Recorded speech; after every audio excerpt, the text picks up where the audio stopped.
নমস্কার বন্ধুরা, আজ কিন্তু সেদ্ধ ভাত করেছি।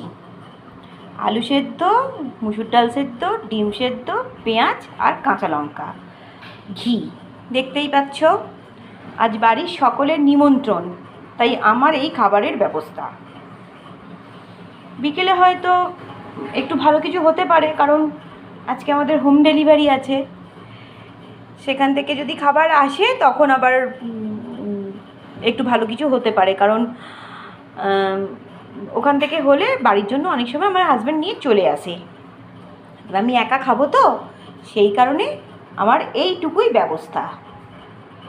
তবে গরম গরম ঘি ভাত, ডিম সেদ্ধ, ডাল সেদ্ধ দিয়ে খেতে খুব ভালো লাগে। তোমরা হয়তো অনেকেই ভাববে আজকে কিছু রান্না করলাম না কেন। একদিন তো সেদ্ধ ভাতও খেতে ভালো লাগে, তাই না?